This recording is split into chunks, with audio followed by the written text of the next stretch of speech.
Good afternoon, everybody.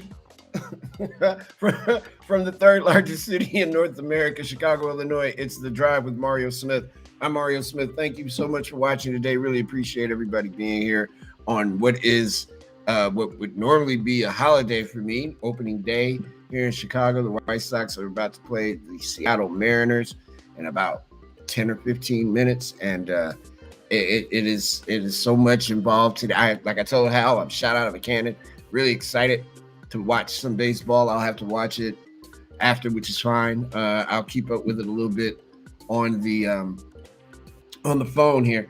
I hope everybody's having a good afternoon. It's a beautiful day in Chicago. Clouds starting to roll in a little bit. That's why I was looking out my window. Like, it was so nice 10 minutes ago, and now it looks like it's about to rain. But lots to talk about. We've got the latest information about the shooting in the subway in Brooklyn for sure.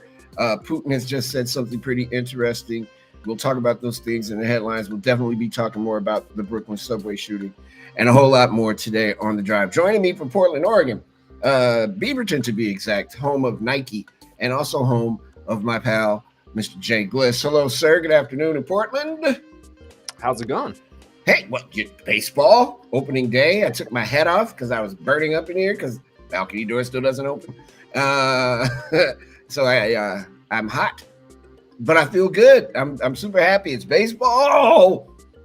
Yeah, no, so that's excited. a good feeling. Oh yeah, and I'm going on Thursday, man. I am ready. It's supposed to rain all day tomorrow. Perfect. It won't rain when I go to the game. So I'm looking forward to all that. How are you? I'm doing good. Good. Yeah. Very good. Thank you to Hal for having me on. Hal and Travis.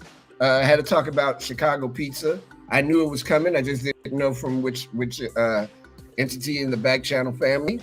But I think I may have finally set the myth to rest. It's not that deep dish stuff. It's good, but Chicago is eat thin crust, man. Tavern cut. That's just what we do. That's the kind of pizza I like. I was actually, because we've talked about it on the show before. Or you've talked about it on the show before, and I can't remember. Couple weeks ago, I was having this conversation with Lindsay because she's been to Chicago, and I was telling her, well, Mario says that's not what they eat there. So, I mean, again, here's okay. Like my friend that I grew up with, we've known each other since we were like 10 or 11 years old. He doesn't live in Chicago anymore. Every time he comes to town, it's like, let's go get Geno's East. Then in my head, I'm like, don't do it. But I'm like, it's a touristy thing, so I'll do it. It is just, it's a lot. Then Tavern Cut, get a beer, Tavern Cut, boom, keep it moving. When you guys, all you Backchannel folks come to Chicago, if you ever come, please do yourself a favor and get thin pizza. You will be super happy. Not like New York style pizza where you can fold it because it's as big as a paper airplane, like a big ass kite. No, thin cut in the squares. Boom, eat it, drink beer, keep it moving. I'm telling you, you will be so glad. That's what I'm getting. Yeah, that's what I'm gonna get.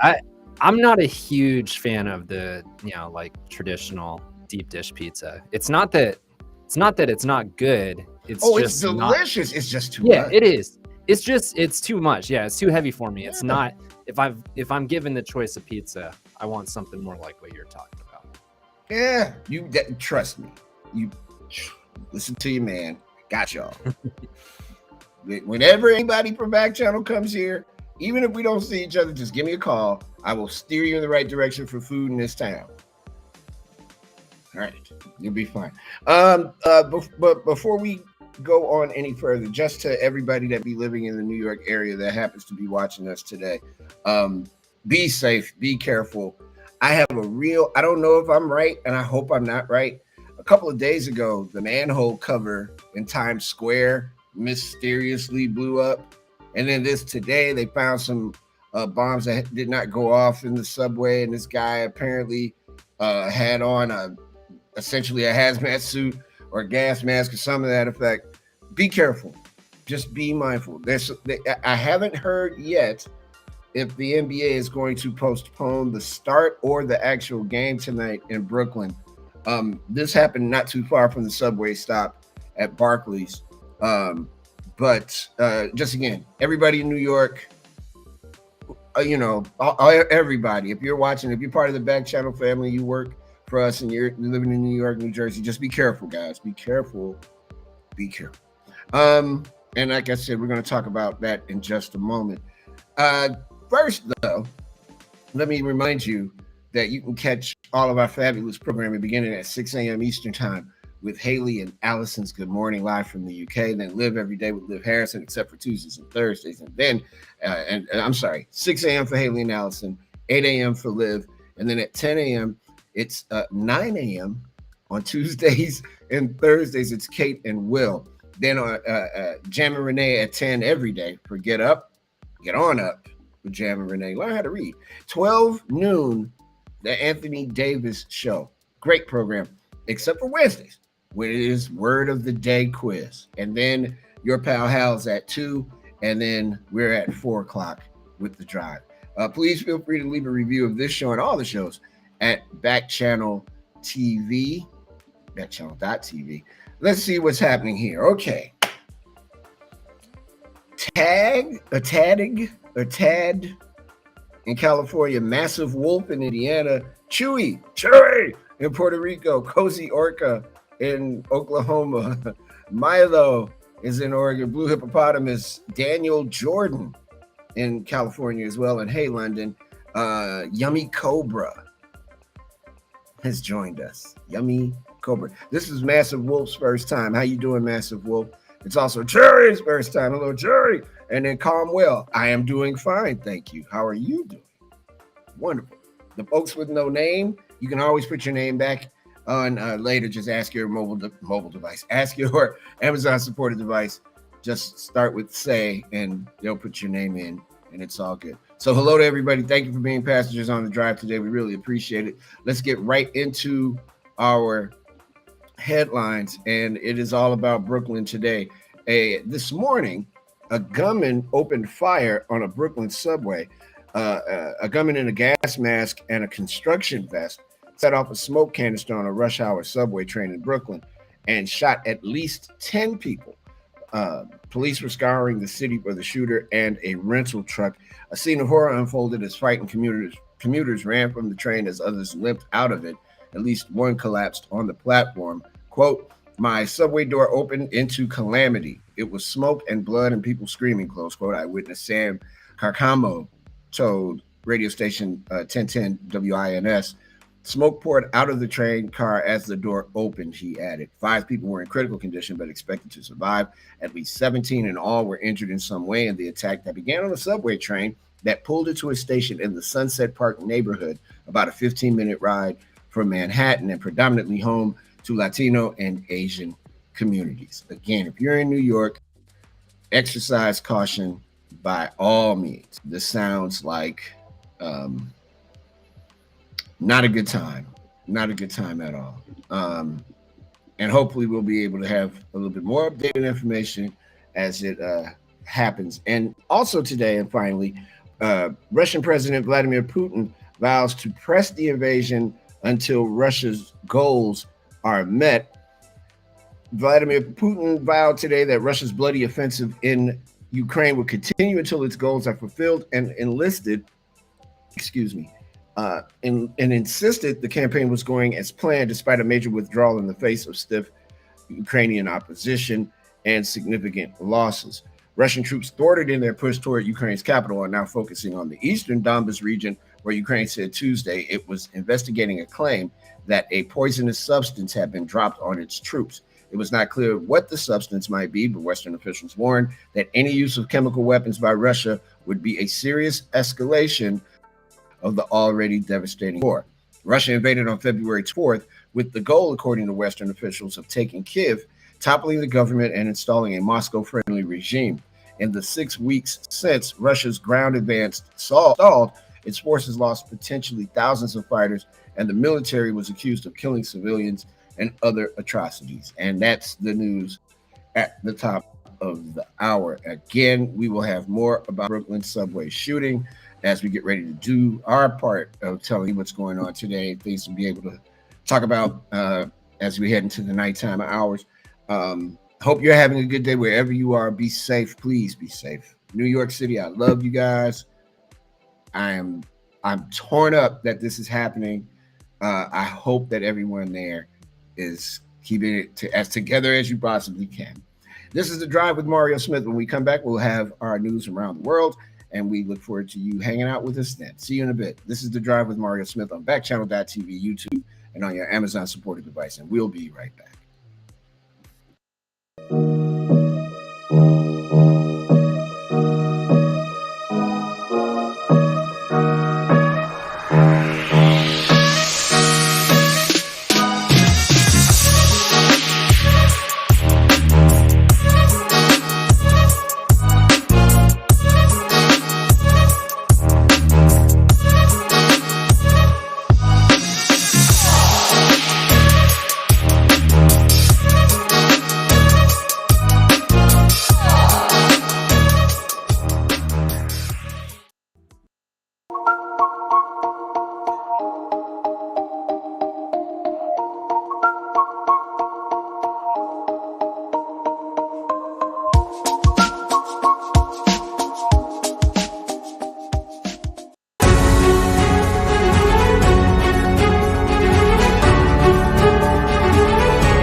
NBC News, NBC News is reporting that comedian Gilbert Gottfried has died at the age of 67, according to his family. Quote, "We are heartbroken to announce the passing of our beloved Gilbert Gottfried after a long illness," his family wrote in a statement shared to his Twitter account. Gottfried died at 2:35 p.m. Eastern Time today from recurrent ventricular tachycardia due to myotonic dystrophy type 2, according to Glenn Schwartz, his longtime friend and publicist. Gottfried, who has been performing stand-up comedy for over 50 years, became known as the comedian's comedian because his live performances put aside political correctness while he delivers jokes that know no boundaries, his representative said in a statement. His comedic career led to roles in films including Beverly Hills Cop 2, Problem Child, Look Who's Talking To, and The Aristocrats. He was also the voice of the wisecracking parrot Lago in Disney's iconic animated film Aladdin. More recently, in 2017, he was the subject of the documentary Gilbert about his life. Podcast, Gilbert Gottfried's Amazing Colossal Podcast, where he and Frank Santoparde interviewed Hollywood icons and legends. His family described him as the most iconic voice in comedy, as well as a wonderful husband, brother, friend, and father to his two young children. Gilbert Gottfried dead at the age of 67. Whoa. Wow. Welcome back to the drive, everybody. And let's get on with it. By the way, for our folks in the chat, let's see. Nathan is here. Nathan is cute. All right. Skirt's here. What's up, Skirt? Jessica's here as well. So is Will, Margaret, and everyone else. Welcome. Thank you. So wow, Gliss, Gilbert Gottfried. Holy smoke.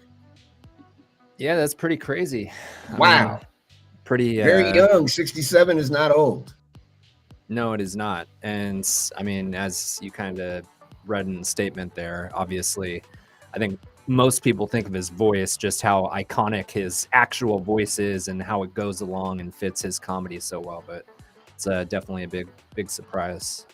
Yeah, wasn't expecting that one. That's heavy news. We'll talk more about that a little bit later, I suppose, when we do our entertainment report. And outside of that, again, that situation in Brooklyn, man, it's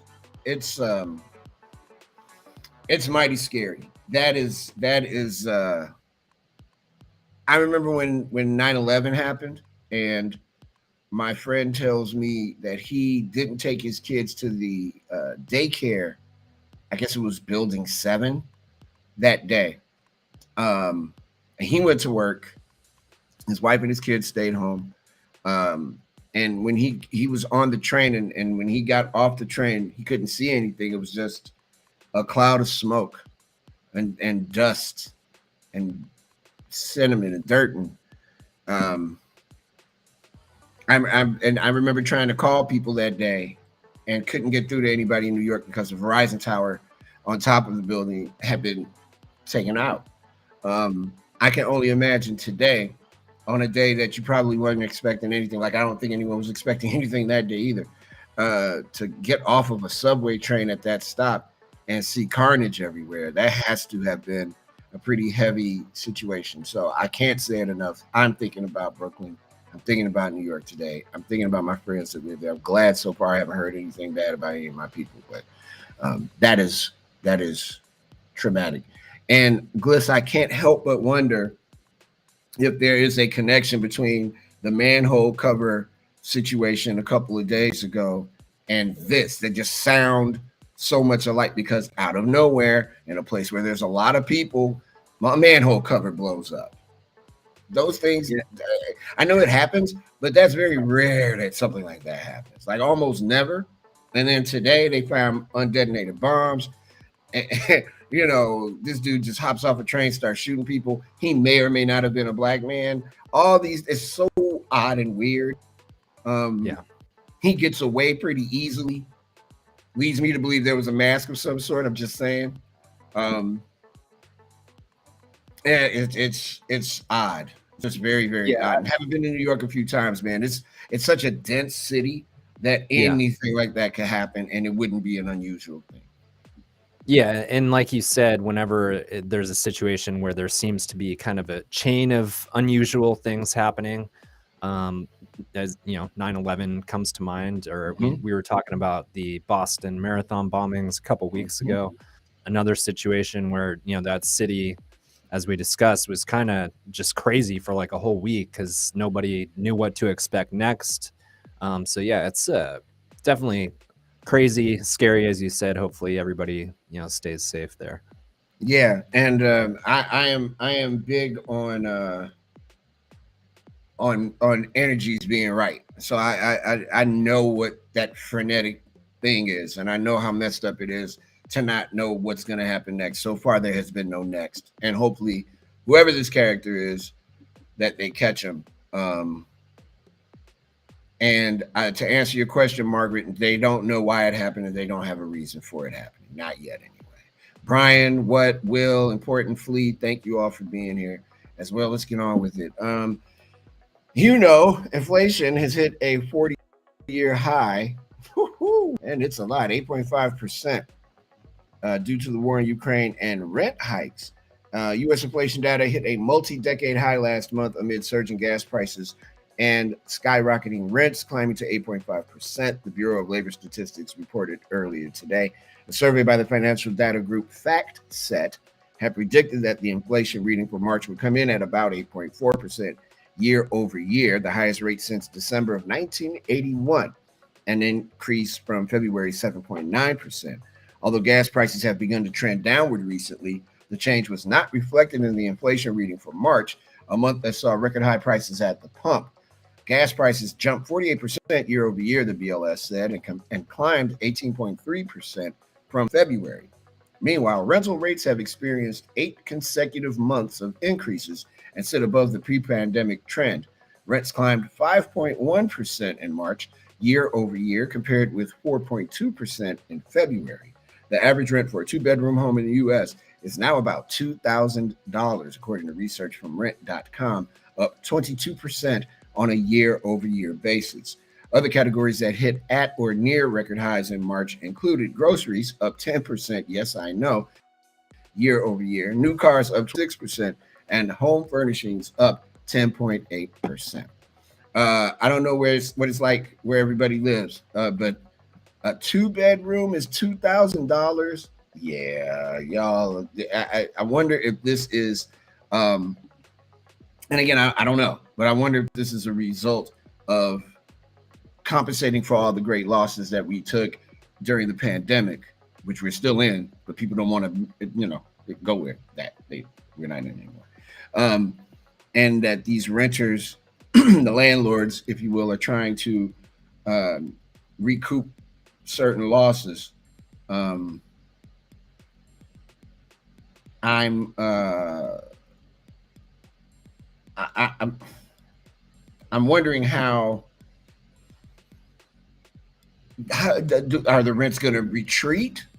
Is that how it goes? How inflation goes back down?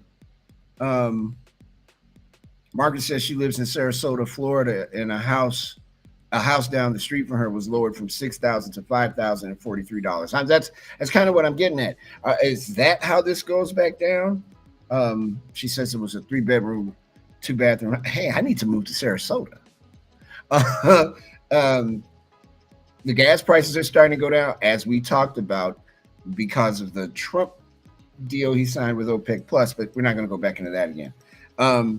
So if the trend for March was up, and we're seeing gas prices now going down, we're on what, third week in April, right?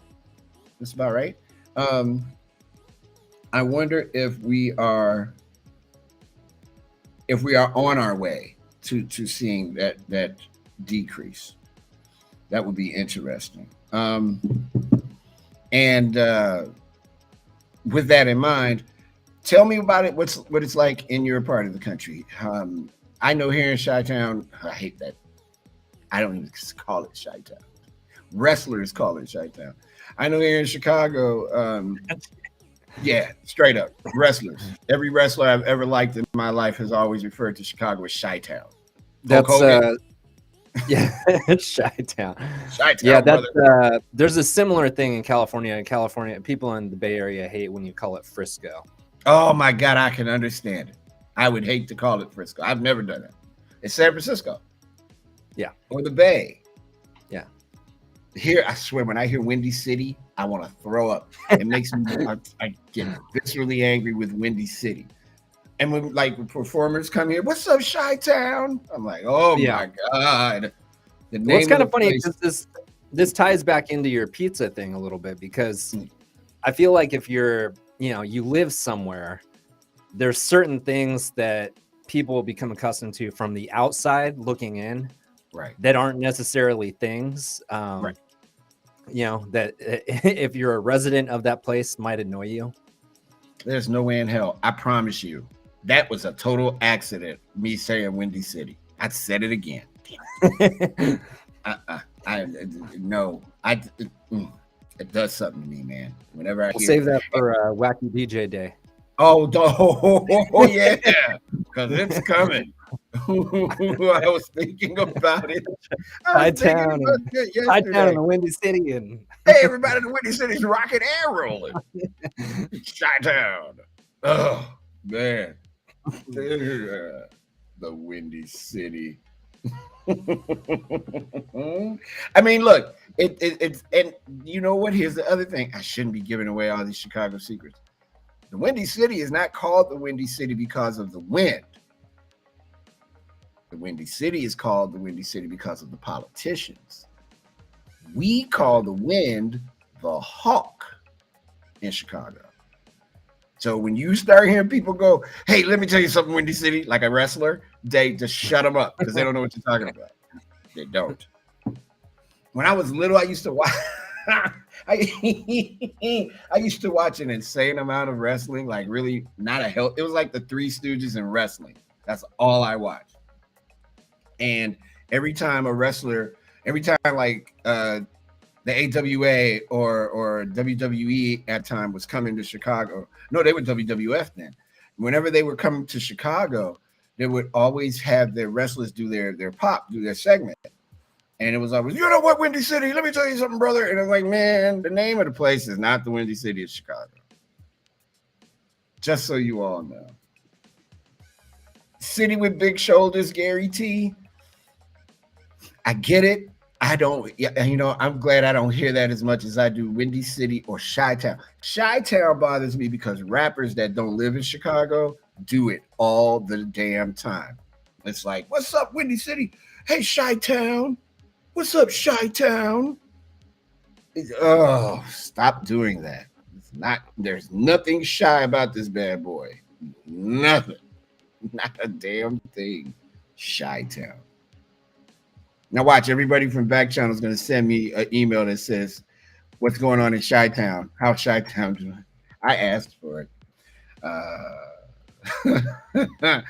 For the last 7 days, and again, I don't mean to keep talking about this dude, but I don't know if he's superhero or supervillain. We should start a segment for every Elon Musk story, call it superhero or supervillain. For the last 7 days, Elon Musk has made major headlines, but it's not Tesla, where he's CEO and where he should be minding his business. Instead, he's been making waves around his recent investment in Twitter. Last week's news that he had purchased enough Twitter to choke a horse.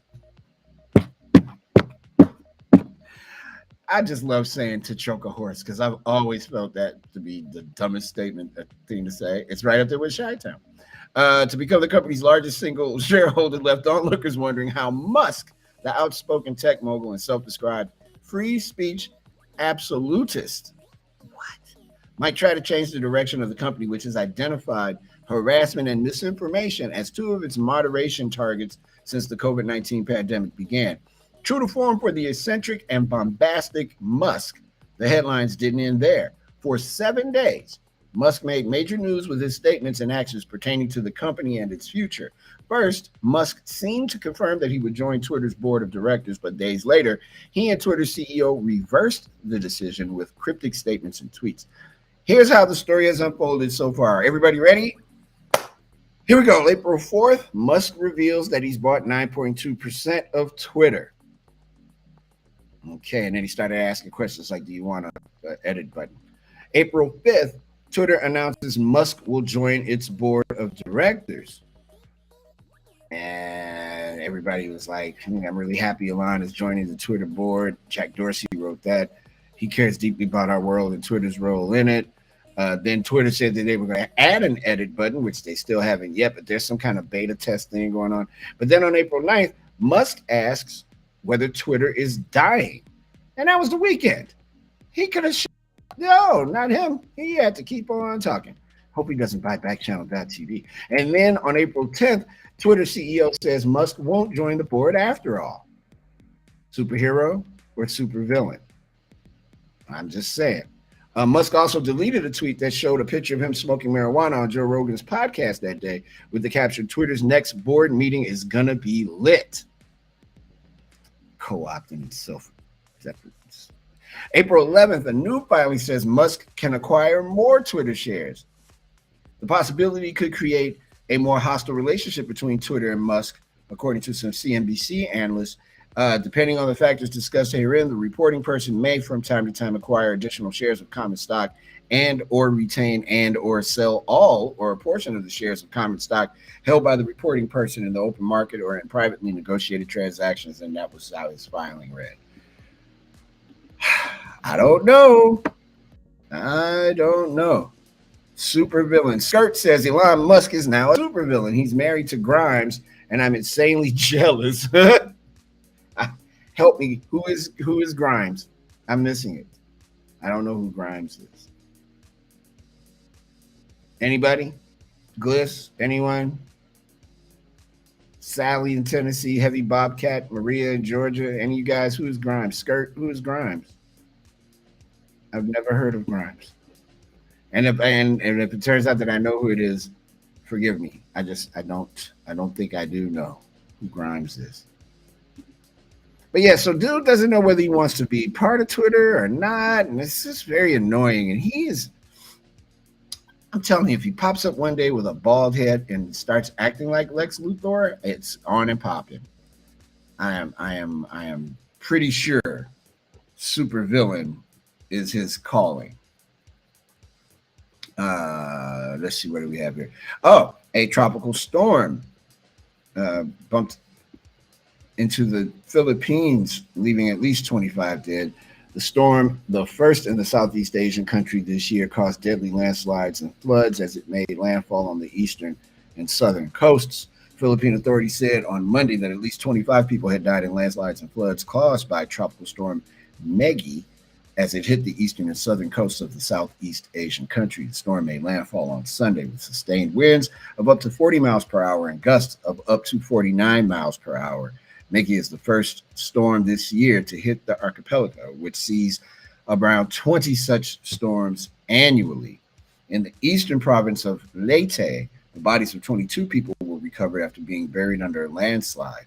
The National Disaster Agency, which also said 3 people had died in the southern Davao region, said the reported casualties are still subject to verification.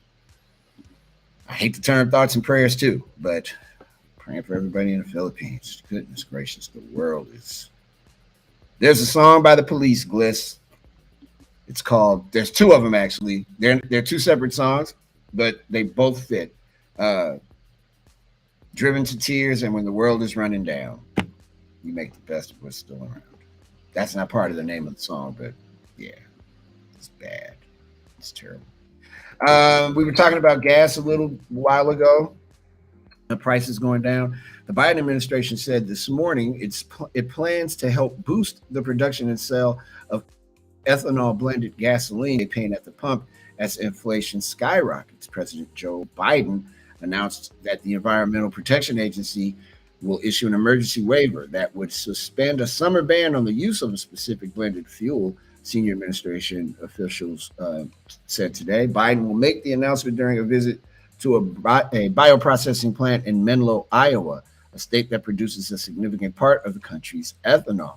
At current prices, the administration's move would lower prices by about 10 cents a gallon at the 2,300 gas stations in the country that offer the ethanol blended fuel, the White House said. Average gas prices have soared to more than $4 a gallon in recent weeks, with the administration largely pointing the finger at Russian President Vladimir Putin's war in Ukraine.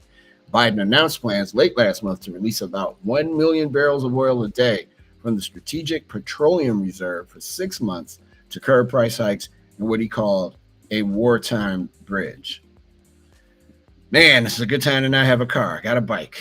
I'm glad I just need air because I would be super hot. Which way you want to go, Gliss? We want to talk about January 6th again. I shouldn't have even put these in here. Tired. Don't want to talk about COVID again, but nobody believes it's over. Well, I'm sorry. Everybody believes it's over. I got one. Here we go. Do what I want. I'm following what you told me. Do what I want. That's what you said. Do what you want. Do what I want. That's right. That's why it's called The Drive with Mario Smith. Damn right, Gliss.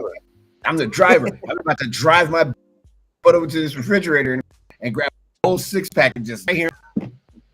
Yeah. And get fired 6 seconds after I finish. Navigator and co-pilot over here. So Thank you. I appreciate that. How much energy powers a good life? Less than what you're using, says a new report. This is from NPR. How much energy does it take to have a good and healthy life?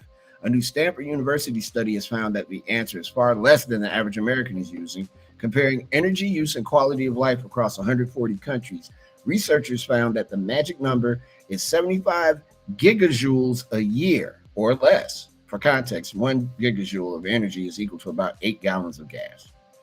Americans use 284 gigajoules a year per capita, nearly 4 times that much energy, according to the new research. That suggests to me that we could nudge energy use downwards in a bunch of hyper-consuming countries and not just make a more equitable world, but perhaps make ourselves healthier and happier, said lead author and professor of Earth System Science, Rob Jackson, if that's his real name. The link between more energy and better quality of life is established. Globally, around 759 million people lived without electricity and 2.6 billion without clean cooking fuel in 2019, according to the World Bank. That comes at an enormous human cost. Around 4 million people die each year from conditions caused by indoor air pollution from cooking fires, according to the World Health Organization. Access to electricity is critical for providing medical services and powering modern economies. But this study measured when those benefits plateau. Scientists looked at 9 benchmarks for a long, healthy life based on the United Nations Sustainable Development Goals: access to electricity, air quality, food supply, Gini coefficient, which means wealth inequity or inequality, happiness, infant mortality, life expectancy, prosperity, and sanitation. All but air quality peaked and began leveling off at or below 75 gigajoules a year. Researchers also found that there is enough energy already used to get everyone on the planet over that threshold if it were shared equally. Based on current global energy consumption, There are 79 gigajoules used for each person on the planet. Gliss, did you ever watch In Living Color? Something just popped into my head. Oh my God. Of course. So do you remember the Oswald Banks character that was in jail, but he had to say these really big words to make himself sound like he was really smart? Yes. Yes. Yeah, that just all of that just popped into my head as I was reading this. All of it. Anyway, use less energy. Come on, Earth Hour every day. Take an hour and just turn all the lights off and shut up and just be quiet and be still and enjoy your life and your mate and your friends and your children. Jury is back. You know, the most lights I burn is during this show. Yeah, I was generally like, this is how I roll. Like when I'm by myself, this is the most light I need. Yeah. Everyone else in the house is always getting pissed off at me for turning off all the lights. But I'm like, nobody's even in that room. He's in there. Why do you have a TV on when you're not home, Mario? Right. Nobody like, watches. What do you need the bathroom light on and for when you're in the kitchen? Doesn't make any sense. That's what I mean. Turn it off. I just got these stupid lights on so people can see me. I swear to God, if I could, I would turn the camera off and you just hear my voice. That's frowned upon, but I'm just saying, light, this is too much. I don't like overhead lights, like fluorescent light. No. Oh, I hate no. See, and that's the thing. I'm very particular about lighting. I like very, in fact, so much so, you know, it's like it has a lot to do with how I think about somewhere when I walk into it. Like if the vibe, you know, like the promontory, like when I see the pictures of that, I'm like, I would be fine there. But there's certain places I walk in and I'm like, I don't like this vibe in here. It's too bright. It's too, the light's too harsh on my face. Like I like really chill, you know, kind of. I don't need to be walking around in the dark like a mole. I just need to have, you know, the proper amount of light. If I could show you this light right up here is got to be the sun in a little bitty pack because it is bright. It's killing me. I have a light just like that over there. Is, you know, that's why I'm so pasty on camera because it's other reasons too. But no, come on, man. Let's stop it. Stop it. And we're gonna end on this note because why not? As I heard this morning that a 16-mile wide comet from 4 billion years ago is heading toward the planet Earth. I'm sorry, I said 16 miles. I'm at 80 miles across. An enormous comet, approximately 80 miles across, more than twice the width of Rhode Island, is heading our way at 22,000 miles per hour from the edge of the solar system. Fortunately, it will never get closer than 1 billion miles from the sun, which is slightly farther from Earth than Saturn, that it will be in 2031. It's 22. We got like some time. Comets among the oldest objects in the solar system are icy bodies that were unceremoniously tossed out of the solar system in a gravitational pinball game among the massive outer planets, said Dave Jewett, the UCLA professor. I call him Dave like I know him. It's David Jewett. The UCLA professor of planetary science and astronomy co-authored a new study of the comet in the Astrophysical Journal letters. The affected comets took up residence in the Oort cloud, a vast reservoir of far-flung comets encircling the solar system out to many billions of miles into deep space. Why am I doing all these gyrations and stuff? A typical comet's spectacular multi-million mile long trail, which makes it look like a skyrocket, belies the fact that the source at the heart of the fireworks is a solid nucleus of ice mixed with dust, essentially a dirty snowball. This huge one, called Comet C/2014 UN271 and discovered by astronomers Pedro Bernardinelli and Gary Bernstein, could be as large as 85 miles across. This comet is literally the tip of the iceberg for many thousands of comets that are too faint to see in the more distant parts of the solar system, Jewett said. We've always suspected this comet had to be big because it is so bright at such a large distance. Now we confirm it is. This comet has the largest nucleus ever seen in a comet by astronomers. Jewett and his colleagues determined the size of its nucleus using NASA's Hubble Space Telescope. Its nucleus is about 50 times larger than those of most known comets. Its mass is estimated to be 500 trillion tons, 100,000 times greater than the mass of a typical comet found much closer to the sun. This is an amazing object given how active it is when it is still so far from the sun, said lead author Man-Tu Hui, who earned his doctorate from UCLA in 2019 and is now with the McCowan University of Science and Technology in Taipa, Macau.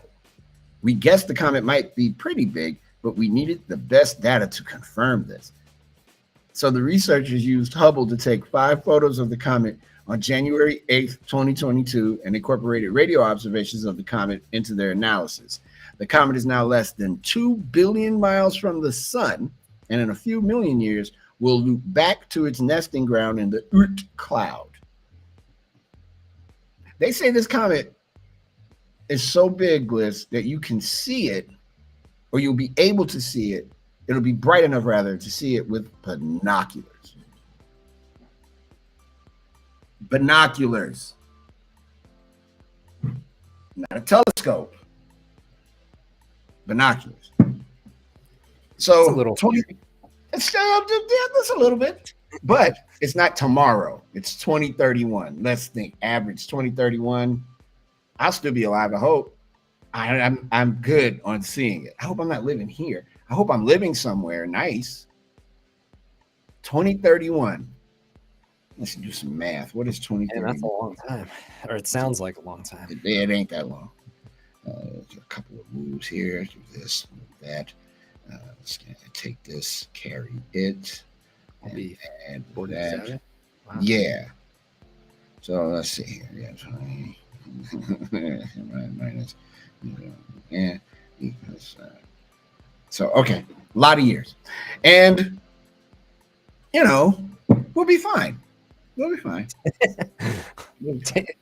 In conclusion, yeah, it's like 9 years. We'll be fine in 9 years. So let's see. I'll be 55 this year. Let's see. Carry this. Add 1. 6, 7, 9. So 60 some years old. I'm good. I'll still be cool. And if I see it traveling across the Chicago sky, I'm just gonna go, man. I remember back in 2022. I said, I'm not too worried about that. It's so far away. It's 9 years away. sneak up on us. Hey, you know, that's what these things are prone to do. It's like, poop, oh, look. It's a gigante the comet. My oldest will be 24. He'll be out of the house. There you go. You're not even thinking about the comet. You just want the kid out the house.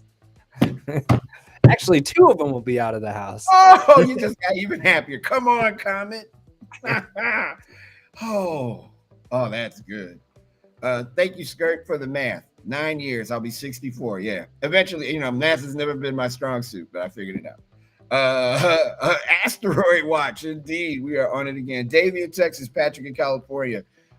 Everybody, thank you so much for being here. Really appreciate it. You folks with no name, you can always jump in and change your name on your Amazon supported device anytime that you like. You just need to activate it with the word that you use for your device and say, I want to change my name to anything but Mario Smith or Gliss or Hal. You can't do that. When we come back, we'll have Skirt's favorite segment, the Community Report. That is coming up next here on The Drive with Mario Smith as we're on Asteroid Watch for the next 9 years. We'll be back right after these words.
welcome back, everybody, to The Drive. It's time for the community report. Just fishing around for an update on what happened in Brooklyn. If you give me one moment, I will have that for you. By the way, and it's something that means absolutely nothing. White Sox are losing 1-0 going into the top of the third.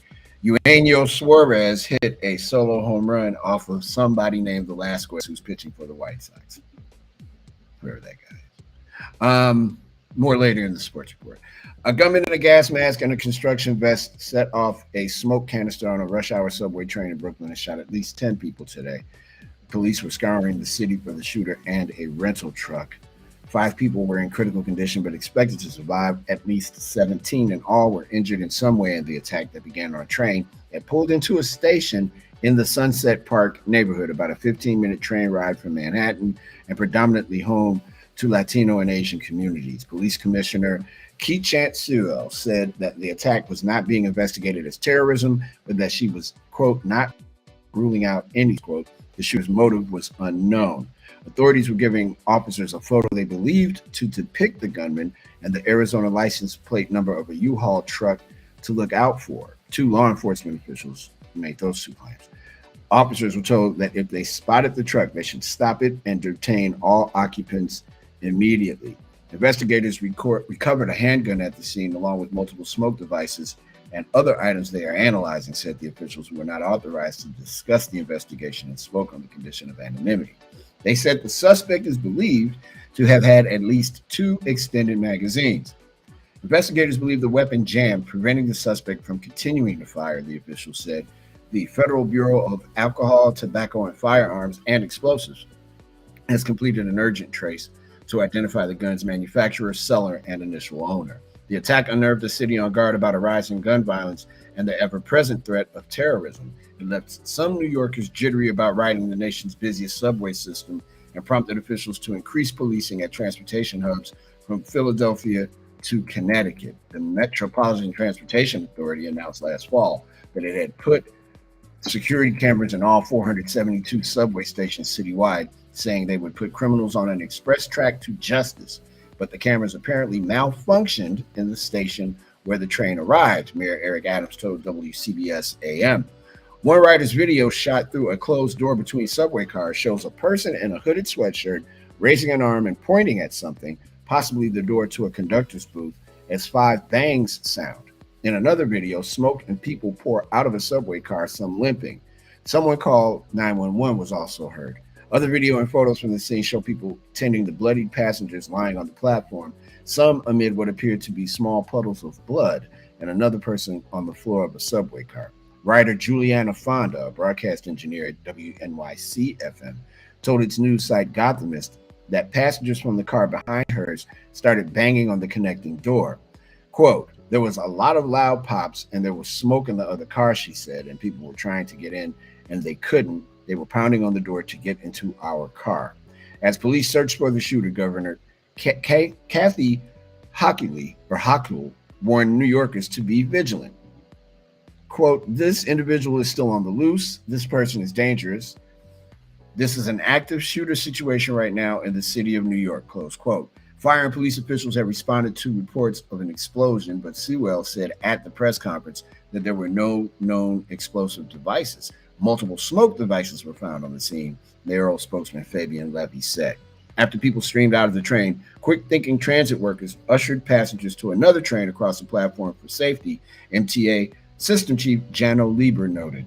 High school student John Boutskaris was riding the other train when he saw a conductor urging everyone to get in. He thought there might just have been a mundane problem until the next stop when he heard screams for medical attention and his train was evacuated. No transit workers were physically hurt, according to their union. Besides gunshot wounds, the injured riders were treated for smoke inhalation, shrapnel, and panic. New York City had faced a spate of shootings and high-profile incidents in recent months, including on the city's subways. One of the most shocking was in January when a woman was pushed to her death in front of a train by a stranger. Again, I am wondering if there is some sort of connection with what happened a few days ago with the sewer tops, the manhole covers in Times Square blowing up. It's just odd. It's just very, very odd. And again, without overstating it, to everybody that lives in New York and in the surrounding cities and states and all that, be careful, man. And then the funny thing today in Chicago, some guy over where the White Sox play at the 35th Street train stop, which isn't a subway stop, but it's part of the L system, had a gun, waving it around. I know my man Skirt takes public transit a lot, and I used to, and I've always been a little leery because when you're in that tight confined space, there's only it's flee or fight, right? And running is not an option if you're on a moving train. And fighting might end up getting you killed. So what do? It's a tricky, very tricky situation. So I feel for anybody that gets into that. And maybe that's why I'm so in love with my bike. I'll find a way to get there. I just, it's too much going on, man. Too much going on. We go to Minneapolis, where prosecutors revealed yesterday that they offered plea deals to 3 former Minneapolis police officers charged with aiding and abetting the murder of George Floyd, but said at a hearing that the defendants had rejected them. Hennepin County Judge Peter Cahill held the hearing mostly to consider whether he has the authority to allow live video coverage of the upcoming trial set to begin in June. The 3 officers are charged with aiding and abetting both manslaughter and murder when former officer Derek Chauvin used his knee to pin Floyd, a black man, to the pavement for 9.5 minutes on May 25th, 2020. Lead prosecutor Matthew Frank did not disclose details of the plea in open court, but said they were identical and were made March 22nd after a jury convicted the 3 in a separate trial in February on federal civil rights charges stemming from Floyd's death, according to pool reports from inside the courtroom. Just amazing. And they rejected the plea deal. Well, I guess good on them. You know, or maybe they just were so smug about it they thought they wouldn't get prosecuted. What a world, man. As early as July 24th, 2020, Philadelphia police, as we now go to Philly, began noticing a pattern. They'd go to make a local arrest of a crime suspect, and in the process, they'd recover a gun that had officially been brought by one of a handful of people in Georgia. It went on for months, and by December, agents with the Bureau of Alcohol, Tobacco, Firearms, and Explosives had linked nearly 300 firearms to a group of Atlanta-based 20-something-year-olds who were allegedly acting as middlemen and women in so-called straw purchases, according to court documents unsealed this week. A grand jury indictment filed with the Eastern District of Pennsylvania last month alleges that Frederick Norman, an Atlanta hip-hop artist who goes by Slow Key Fred. Stop right there. Hold on. Wait a minute. His name is Slow Key Fred.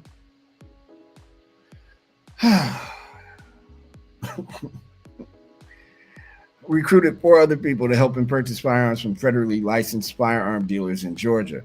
According to court documents, Norman bought 146 guns. Who the hell is he fighting?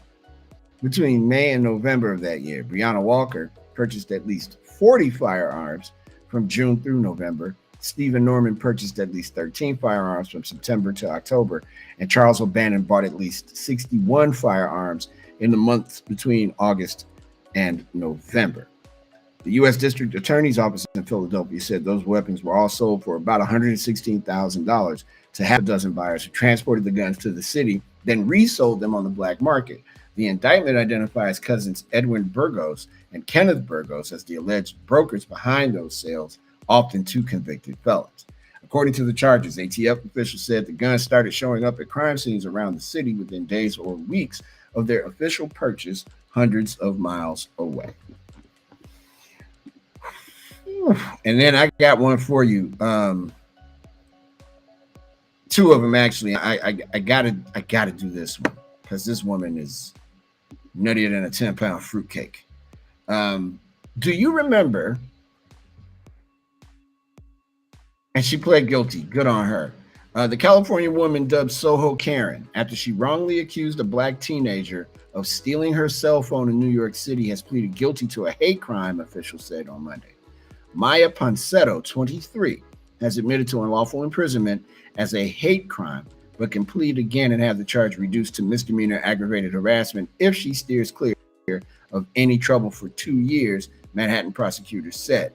A video showed Ponsetto lunging at, tackling, and shouting at Keon Harold Jr., then 14, whom she accused with no evidence of taking her iPhone.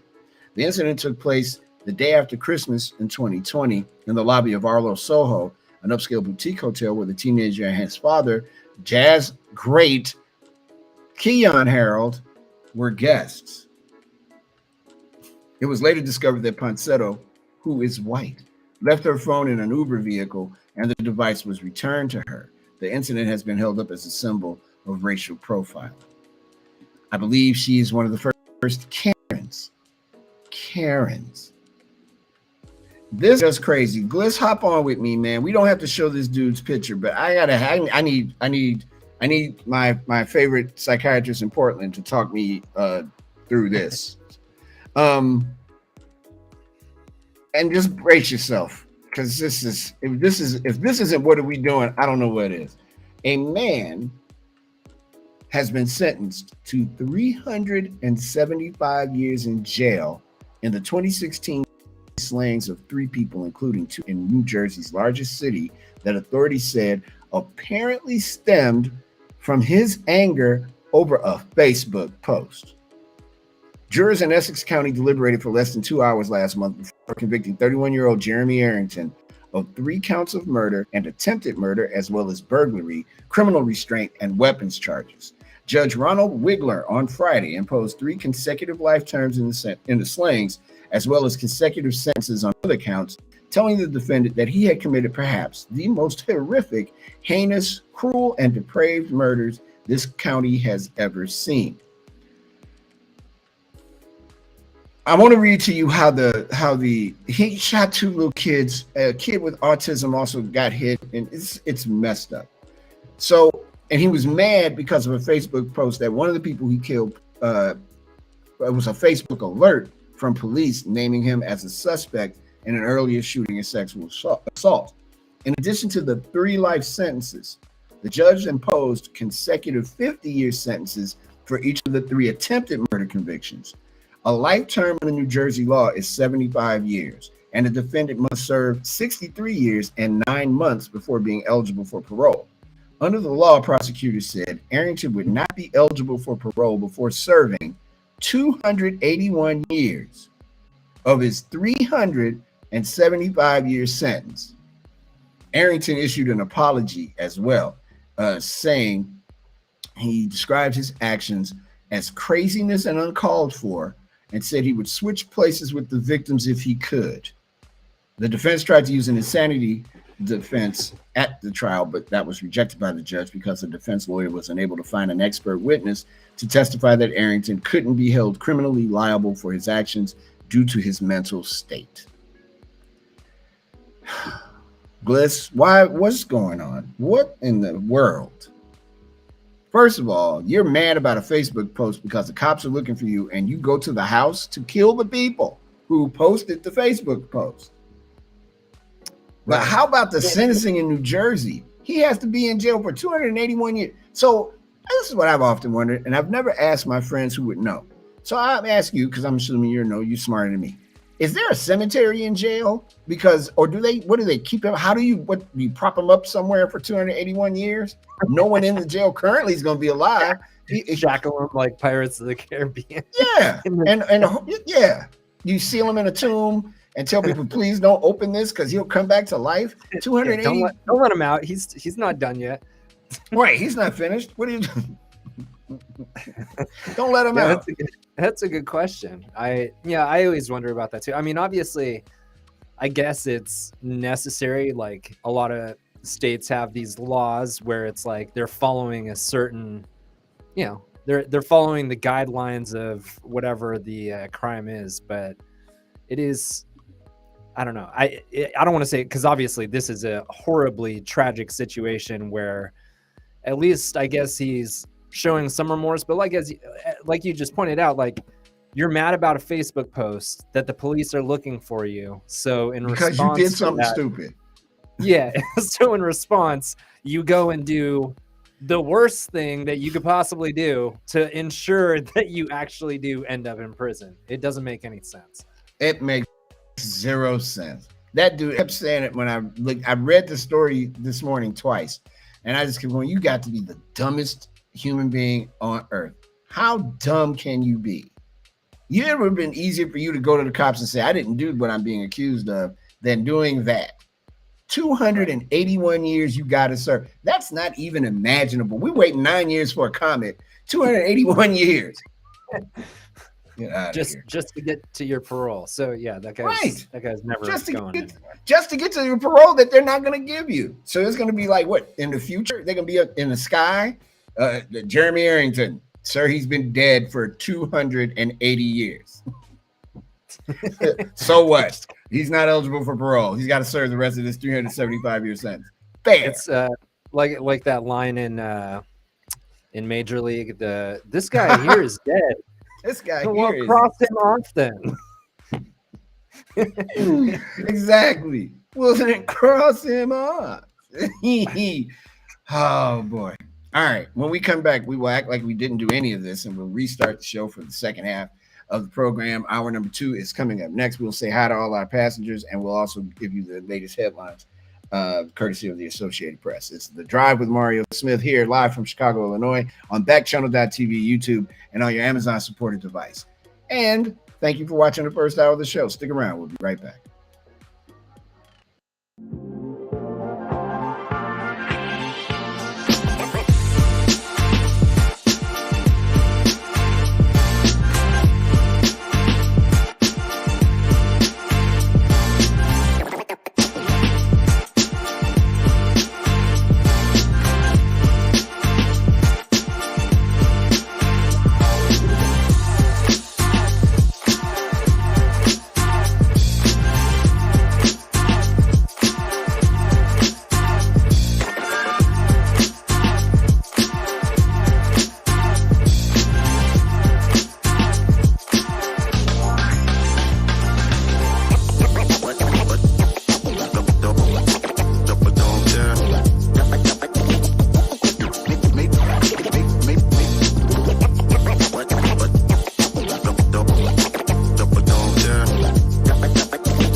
Welcome, everybody. It's hour 2 of The Drive with Mario Smith. I'm Mario Smith, live from Chicago, Illinois. Thank you so much for checking out the show today. My glasses were falling down, so I had to push them back up. We appreciate you being here. Hope you're enjoying your day wherever you are. I am enjoying mine here in what is quickly becoming an overcast Chicago, Illinois. There's severe storms all over the U.S. Tomorrow is going to be a day of rain and thunder and tornadoes and all that kind of stuff. So prepare today if you can and get ready for it. First, before we go to Gliss, I want to thank everybody that's watching, all the passengers on the drive, all the no names. Hey, Calvin, Worthy Fish, Maria, Measley, Wolf, Patrick, Margaret, London, and all the folks with no name. You can always put your name in at any time. Just ask your Amazon supported device to do just that, to give you a name. My man Jay Gliss is in Portland, Oregon. Oh, hello to Gary and S. Friedman. And I think Mild Dairy Lifesavers is still around, and Grass Puddle is around too. Hey, everybody. Jay Gliss is in Portland, Oregon, and he is helping to make this show way better than it would be if it was me by myself. What's up, bro? Not much. Second hour. Second hour. We're almost done. I'm repping the Jazz Institute of Chicago today. Nice. There we go. Yeah. Like that. My people. God bless them. It's a great organization. They put on some amazing shows. They do a lot of great work with young people who are now becoming stars in the world of jazz. And shout out to them and to Heather Ireland Robinson, because she is the best. And she's also the boss of Jazz Institute of Chicago. I wasn't paid to wear this shirt. I like it. It makes me look cultured. When we all know I'm not. So a lot is going on today, man. A lot of news. I can't get adjusted in this chair. What's going on? No, it's not it either. I want to be comfortable. A lot of times when I'm bouncing up and down, I'm really like, I don't think I have an appropriate chair, or I'm growing. I know. I actually can totally relate to this. So when we started this show, this chair was in here. Yeah. And at some point the thing broke, so it just like it won't go up, so I can't adjust it. And then for a couple weeks I was using just a folding chair, and it was killing my back. Oh, like my tail in your back. Yeah, it was killing me, man. So I brought this back in here, but I don't like it. I feel too low to the ground. I'm just like, I'm not, I just kind of made this office space recently, and I just haven't had the heart to throw in an extra $100 to get myself a nice chair. It's like, weren't you like doing the show and your chair went down on you or something? Yes, exactly. And it hasn't come back. And so I didn't like it. I don't like it. I feel too low, and I kind of like lean back almost. So that's why I switched. So I switched to the folding chair, but man, I couldn't do that anymore. So I was like, I low to the ground in the meantime until I get myself a decent chair. I've been going around Goodwill, Goodwills in town, and trying to like. I know I'm going to find myself, a $30 chair somewhere that's comfortable. So, or I'm not trying to give you a oh boy, look at what I came up on tip, but I'm gonna give it to you anyway. School's almost out up at the University of Chicago, so I imagine it's almost over with the University of Oregon, and kids throw away nice things. That's all I'm saying. That's true. I got a bookcase in here that was brand new, and a woman was leaving to go back to China, and she was like, "Yo," she just pointed at it, and I was like, "Sure." And I got to get it up up to my house. Should be looking on Marketplace on Facebook. Yes, that's what I'm saying. It's just like this deep dish conversation from earlier. Listen to me, I got you. keep you in good shape. Yeah, at least I can. I saw Milo peeking around earlier, looking at the door again. Yeah, and he has that giant donut that literally looks like a sprinkled donut. Yeah, he does not look like he's happy with you or Lindsay or those children or anybody. I'm just happy the mic doesn't pick up his snoring, because this thing kind of cuts off. Because that's what I have to listen to for the whole 2 hours. Like, I can hear it in the background. Because what happens, these drugs just knock him out. So he like literally he'll just like sit down, and it's like it's like a pillow, and he's just like a narcoleptic dog. He stops moving and just go to sleep. Exactly. Oh man, that's too funny. Well, shout out to my man Milo. Hang in there, Milo. It's gonna be all right, buddy. Jennifer has joined the stream, by the way. She's in Texas, and John in Oregon, and Calvin got a job. He work at Whack Arnold's, and Billy has also joined. Billy's in New York. Billy, good man. Okay, somebody from New York. Word. Hope everybody is good. I hope you're good. I hope you weren't involved in any of that mess this morning, my friend. Thank you for being on the drive with us. Really appreciate it. And I do need to do a better job of checking on my New York people, because I don't know. I haven't heard from everybody, and I know guys that are traveling that are musicians, and I'm hoping New York wasn't one of their stops. And the proximity of that place to that's like in Brooklyn, not Manhattan. It's in the hood. So I hope that everything is okay. I do. Let's go over the headlines now at the top of the hour before we get to our entertainment report. New York Lieutenant Governor Brian Benjamin was arrested today in a federal corruption investigation, prompting calls for his resignation and igniting a political crisis for Governor Kathy Hochul, 7 months after she selected Benjamin as a partner to make a fresh start in an office already rocked by scandal. Benjamin, a Democrat, was accused in an indictment of participating in a scheme to obtain campaign contributions from a real estate developer in exchange for Benjamin's agreement to use his influence as a state senator to get a $50,000 grant for state funds for a nonprofit organization the developer controlled. Facing charges including bribery, fraud, conspiracy, and falsification of records, Benjamin pleaded not guilty today at an initial appearance in Manhattan federal court.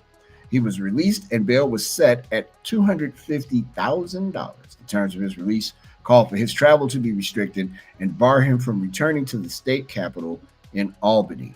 And in South Dakota, the attorney general there was impeached over a fatal crash that happened in 2020.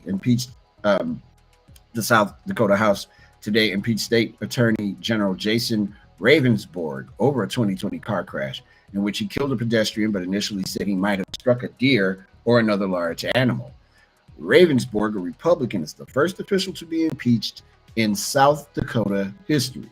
He will at least temporarily be removed from office pending the historic Senate trial, where it takes a 2/3 majority to convict on impeachment charges. The Senate must wait at least 20 days to hold its trial, but has not yet set a date. Ravensborg pleaded no contest last year to a pair of traffic misdemeanors in the crash, including making an illegal lane change. He has cast Joseph Bover's death as a tragic accident. In narrowly voting to impeach Ravensborg, the Republican-controlled House charged him with committing crimes that caused someone's death, making, quote, numerous misrepresentations, close quote, to law enforcement officers after the crash, and using his office to navigate the criminal investigation. A Senate conviction would mean Ravensborg would be barred from holding any office in the state in the future. And those are the headlines at the top of the hour. I'm going to take this time to try to get adjusted in this chair properly so I don't have to keep moving. We will be back with the entertainment report. We have Sash coming out of Hollywood. We'll tell you about all of that and talk about the CMT Awards last night. If country music is your thing, please don't forget to leave a review of the show at backchannel.tv. Tell us how we're doing. I promise we're going to try to read them on Friday. There you go. We'll be back in a moment. It's The Drive with Mario Smith on Backchannel.tv, YouTube, and on your Amazon supported device. We'll be right back after these words.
Good evening, everybody. Just reading up on the latest in the subway shooting in New York. Apparently, the cameras all malfunction, and none of them work. That's horrifying to me. Super horrifying. We have a report out of Hollywood, California, that we talked about earlier. Moments after it was reported, the AP and other news outlets are confirming that Gilbert Gottfried, stand-up comedian, has died at the age of 67. He died from a rare genetic muscle disease that can trigger abnormal heartbeat, his publicist and longtime friend Glenn Schwartz said in a statement. In addition to being the most iconic voice in comedy, Gilbert was a wonderful husband, brother, friend, and father to his two young children. Although today is a sad day for all of us, please keep laughing as loud as possible in Gilbert's honor. Gilbert Gottfried, legendary stand-up comedian and actor, dead at the age of 67. And that is wild. Gilbert Gottfried, very, very, very, very funny man. His stand-up was pretty raunchy, and I like it. And he will be missed. That is an understatement. Well, if you like country music, last night was your night. Nobody got slapped. I'll see myself out. Good night. Carrie Underwood, big time winner last night. And Jason Aldean, also big winners. The Judds got back together last night. And Kelsey Ballerini turned a tough break into a one-woman house party at Monday Night CMT Music Awards. Well, let me explain. Underwood and Aldean won Video of the Year and Collaborative Video of the Year for their duet, If I Didn't Love You, on the show that uses fan votes to honor the best in country music videos. This one's all about the fans, man. Underwood said as she accepted the Belt Buckle CMT trophy for Video of the Year, a record 25th win for her. I'm pretty sure I picked the perfect partner for this song, Aldean said. Why do I have to talk like that when I talk about country music?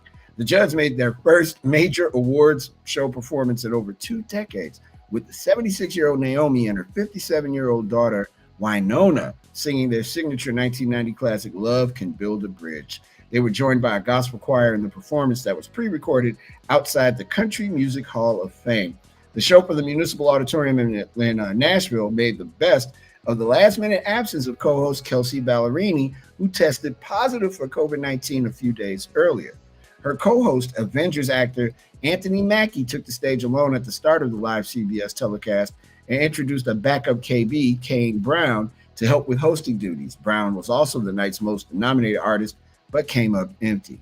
But Ballerini wouldn't be left out. She appeared on a big screen from home, decked out in a full awards show dress in her living room. Quote, "This is my normal Monday night in full glam with lighting I set up myself and a remote truck outside," Ballerini said. "I would so much rather be there with you, but I will be popping in all night long." Later in the show, Ballerini performed from her backyard, singing her new single, Heart First, alone with a white guitar while standing on the grass with images of her band projected onto a curtain hung behind her. She made constant costume changes, appearing in a new dress for each appearance and ending the night in her pajamas. That is an award show. That's how you do it. No one got injured. She was at the crib. She ended up wearing pajamas. How could this be bad? How could any of that be bad? Well done, CMT. Well done. So, you guys miss Rachel Maddow? Because she left MSNBC. Well, guess what? She's back. She'll be switching to once a week. One of my favorites on television. Maddow returned to the air yesterday with some bad news for her fans. Starting next month, she will only be on her show once a week. After working her customary 5 nights a week for the rest of April, Maddow said she will work on Monday nights only starting in May.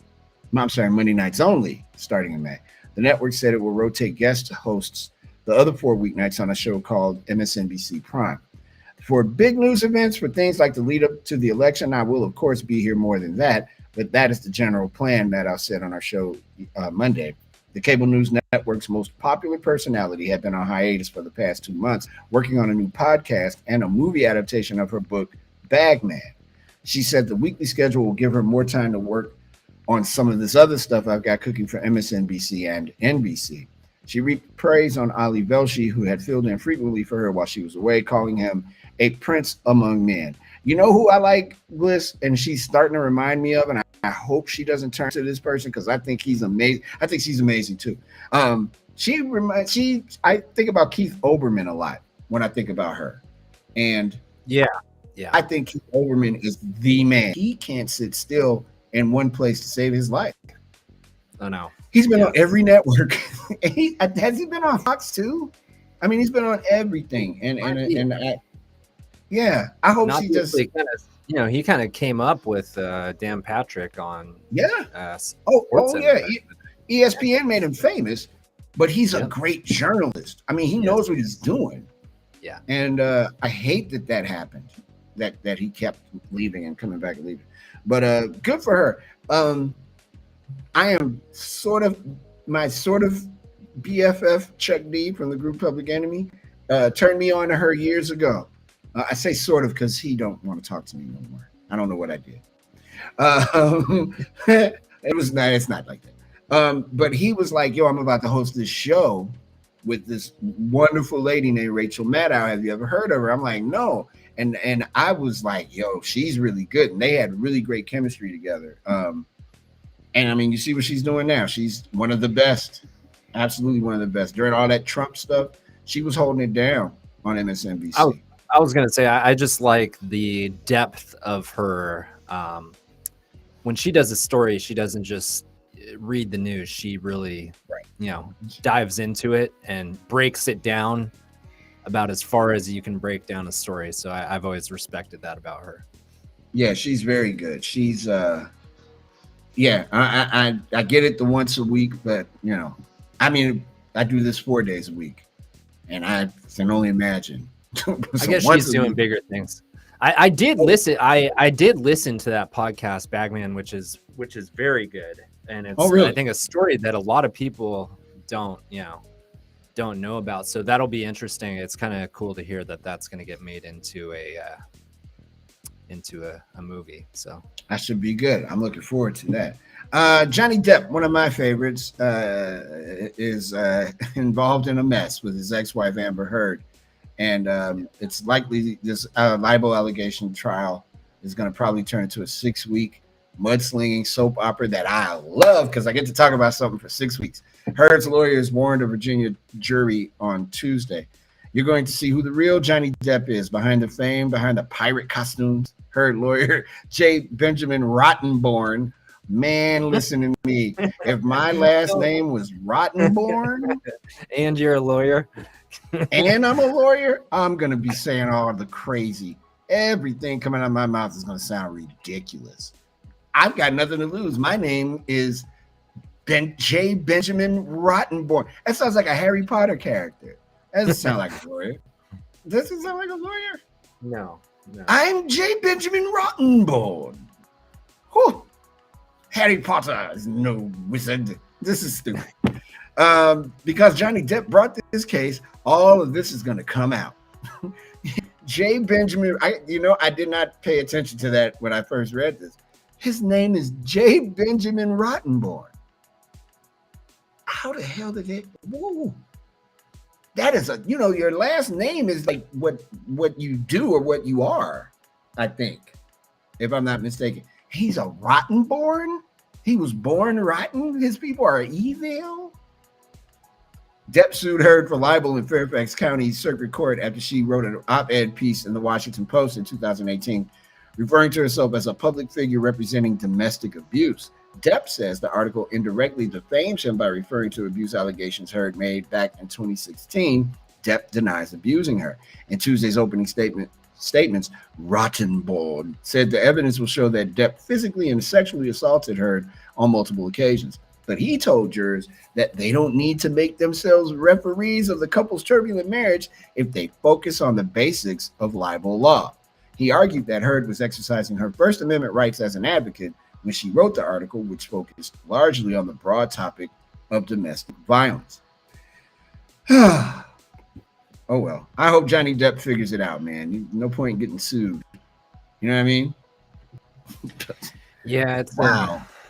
That's a tough one because he's like one of those. He's a national treasure, and I think a lot of people when all that stuff came out, of course you're gonna have sympathy for her, but as time has gone on, I think there's been more questions that were raised that leave the door open to maybe there might be a little more gray area in that story as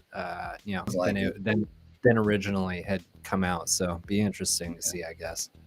Well, we got 6 weeks, Liz. Right on, Johnny Depp. Thank you. You are the best. And here's some news that I think everybody's going to like. If you're a fan of Breaking Bad, Walt and Jesse are coming to Better Call Saul, yo.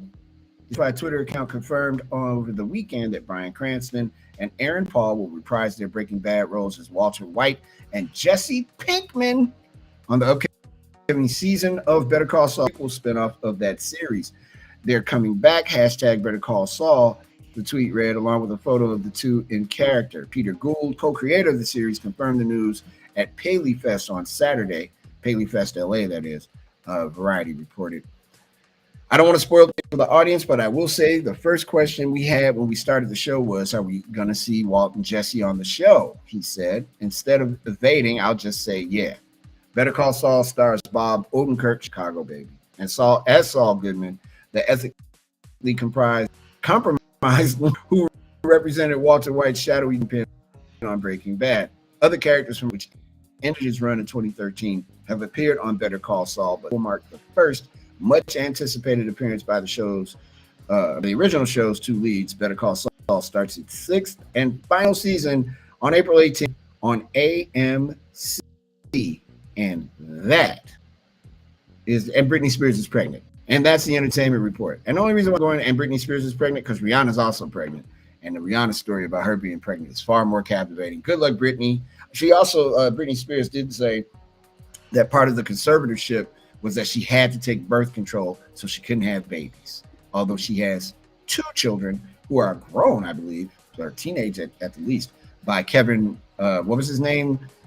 Leaderlander or misdemeanor. Federlander. There you go. Leaderlander. Oh, God. When we come back, the Dylan T. Pickles Uni Piper Sports Report. And among those, Alec Baum used some bombs at Philly fans, and they got a little upset with him. And Russell Wilson should just not talk to anybody. We'll do all those and give you an update on what's happening in the world of baseball, too. It's The Drive with Mario Smith. We'll be right back after these words.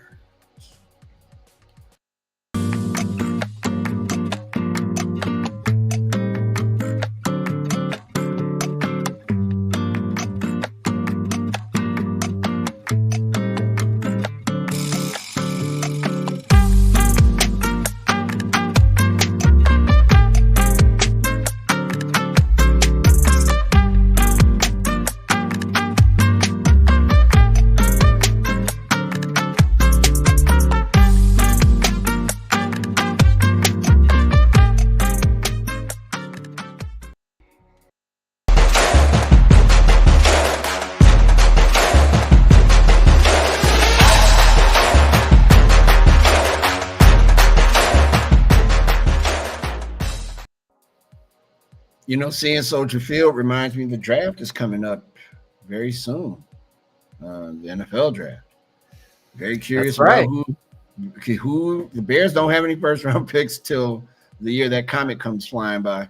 I'm very interested in seeing who they get in the second round. Should be interesting. It's the same for the Niners. No first round picks, so locking in on some of those, the guys in some of the later rounds to see what they're going to do. But I'm looking at my beard. Mm-hmm. It's distinguished, kind of. It's salt and peppery. Yeah. I caught somebody staring at me a couple of nights ago, and she was like that, and I was like, and I kind of was like, who's she looking at? And then I was, she's like, she's looking at me. I had some wine. I was, hello. But I still want to. I have to do something because now I'm starting to do this. Yeah, like I see Hal's all clean shaven. You got a beard. Travis, no hair on his face. I'm always about. This is about as long as it get. And I've told you I hate clean shaving. So, and because I use trimmers up here, it's just it's like a one-stop shop thing. When I break out the clippers, it's just kind of do it all. Like I see once or twice a week, but I see James has a does he have a beard or does he have a goatee? I think he has a goatee. He's very very clean, very nice, very clean. Yeah. Sir Anthony Davis has a beard, but it looks like he's been out fighting crime, so it's a little I haven't shaved in weeks. One of those kind of beards, but it's not all like ZZ Top. Yeah, that's kind of like I said. That's kind of my philosophy. Is I might have a more clean cut a day for a couple days, and then it kind of gets it's about a week out now. Gets a little scruffy, but nothing too crazy. So I have a device, and I have to do something to it so it doesn't look like I'm the Unabomber or like I'm on some kind of mission to destroy planet Earth, because it gets all just like diabolical. Yeah. That's the best sports report ever, isn't it? We're talking about beards. I try. Oh, I was supposed to put on my sport. I'm not putting on that hat. It is 100 degrees in here. Just so you know, the Mariners and the White Sox are tied at 1 apiece. The Cubs are over the Pirates right now, 1-0. The rest of these games, I'm sorry, the Tigers are beating the Red Sox. Final. Red Sox over the Tigers 5-3. The Guardians of Cleveland are beating the Reds of Cincinnati in the Battle of Ohio 4-0 in the bottom of the fourth. Games later today, the Brewers will play the Orioles in Baltimore. We have the Nationals and the Braves in Atlanta. That should be a good one. The Dodgers are going up against the Twins in Minnesota. The Padres and the Giants. Gliz, I listened to the game last night on KNBR, and I enjoyed John Miller so much. Man. Yeah, John Miller. He's the man. John Miller is the man. He is so good. He's so good at his job. And that game took me quietly into the sleep. Yeah, that's how I spent middle school and high school. When I was in the Bay Area, I would listen to Giants games. Yeah, in my bedroom, and I'd fall asleep listening to the post game. Yeah, every night. Those are the kind of things that make you fall in love with baseball. It's those little nuances about baseball that you don't get with other sports. When I tell the story a lot. When I was little, the benefit of living in a 2-sport town, I would watch the Cubs in the daytime, and the White Sox always played night games. Almost every game was a night game. So that would be my babysitter at night. I'd go to sleep to Harry Carey and Jimmy Pearsall. But last night listening to KNBR was really cool, man. I thoroughly enjoyed that broadcast. John Miller's he's the man. ESPN did him dirty.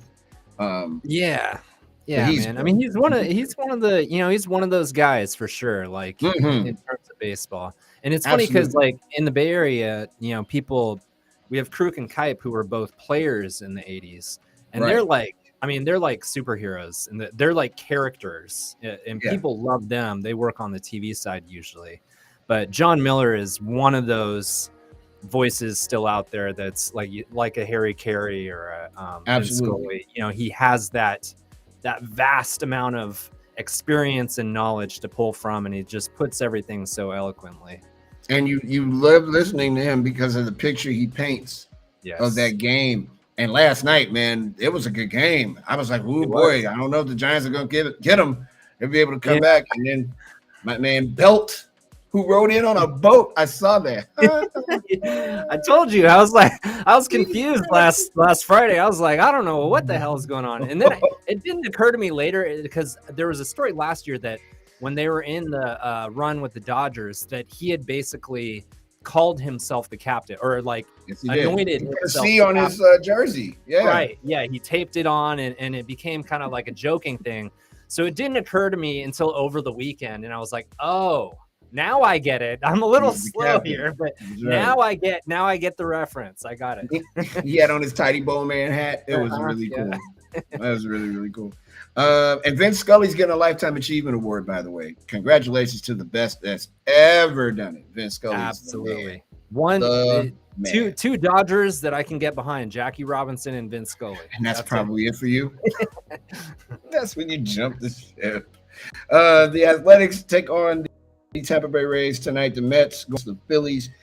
Phillies, be careful. Bryce Harper was holding his elbow last night. I watched a little of that game too. Blue Jays and the Yankees. Marlins against the Los Angeles Angels of Anaheim Disney World. The Royals against the Cardinals in a game that you could paint a wall to. Rockies against the Texas Rangers. Spent all that money. Still going to be bad. Astros against the D-backs. And that's it for tonight. And again, to update, the White Sox 1-1 in the top of the fifth. Cubbies 1-0 in the top of the sixth. The Red Sox a final 5-3. Guardians over the Reds 4-0 in the top of the fifth. Let's see here. Vince Scully, I told you that. Oh, no, that wasn't something I want. Oh, Alec Baum. So Alec Baum, Philly third baseman, the other night, had what can only be classified as a horrible game. And after the game in the post-game show, he got upset because the Philly fans booed him. Because one, that's what they do, baby. And two, he sucked. He had a terrible night. So he had to apologize to the team's fans after the TV broadcast caught him making derogatory comments during Monday night's 5-4 victory over the Mets. Bone made 3 errors during the first 3 innings of the contest, all of the throwing variety. Those struggles inspired fans to sarcastically cheer him after he made a successful throw to first base for an out. Baum was then shown but not heard on the broadcast, seemingly telling a teammate, quote, "I effing hate this place," close quote. Bohm owned up and explained those words afterward. Quote, "Emotions got the best of me. I said it, and do I mean it? No. It's a frustrating night for me. Obviously, I made a few. I'm just imagining he sounds like this. I don't know. Obviously, I made a few mistakes in the field, but these fans just want to win. You heard it when we came back. They're great. I'm sorry to them. I don't mean that." Well, we placing bets on how long he's a Philly, because you just told the people who pay your salary, for the most part, F you. And I hate these effing fans. And that's one of those cities that you don't want Hey, to don't be forget making that. like that. Nope. They are not going to forget that. They aren't going to ever forget he did that. And he helped get the game back for the Phillies, too. He helped in the comeback, no doubt. And not going to forget him saying that, though. Oh, that was dumb. You got to keep that in. You say that in the locker room when no one can see or hear you but your teammates. That was stupid. Speaking of a teammate that maybe just don't talk, Russell Westbrook was supposed to help the Lakers, just 2 years removed from a championship, climb back to the mountaintop. Instead, his struggles helped keep the Lakers out of the playoffs. The trade was among the worst in NBA history. But even with the season over, Westbrook still refuses to accept responsibility for his part in it. During his ex media Monday, Westbrook claimed that he, quote, "was never given a fair chance to be who I needed to be to help the team," close quote. When one reporter mentioned LeBron James and Anthony Davis frequently messaging that the team needed to let Russ be Russ throughout the season, Westbrook responded by saying, quote, "Yeah, but that wasn't true. Let's be honest," close quote. On now fired head coach Frank Vogel, Westbrook said that he's, quote, "not sure what his issue was with me," close quote. It was just another round of deflection from a player who earlier this season argued that he is, quote, "allowed," close quote, "to miss shots and turn the ball over." His issues with Vogel are well documented, as Westbrook publicly grumbled about being benched for fourth quarters by saying that he, quote, "earned the right to be in closing lineups," close quote, despite most metrics arguing otherwise. Gliss, does Westbrook have a future in basketball? Is this it? Is that the end for him? I can't imagine it's the end. I don't know, man. I kind of feel like it's at least the beginning of the end, because if you look at the last couple years, I mean, there has been seasons in the last few years that he's put up really good numbers still. But at the same time, I mean, he's someone that heavily relies on athleticism and just his explosiveness. And I mean, he has a very, very high motor. Also, I think that's one of the things. Like, I'm not a huge Westbrook fan, but I respect the hell out of him just because of how hard he plays. So he has that going for him. But man, when you get to his age and your body is, not really allowing you to do some of the things you used to be able to do, that's a tough hill to climb at this point, because, for as explosive as he was and all that stuff, I mean, that's the kind of things that kind of separated him, I feel like. By the way, gigantic donkey. That made me laugh when we went to our last break. Not the person, just that name has joined. Yeah, I saw that earlier. Yeah, that's a good one. That's a good. Lisa 5, Terrific Moose, Deafening Panda, and Jean is here along with Joey in Puerto Rico. Joey moved. He was somewhere else earlier. I didn't know he was in Puerto Rico now. And every time I say his name, I think about Harrison Ford. Joey. Joey. Great movie.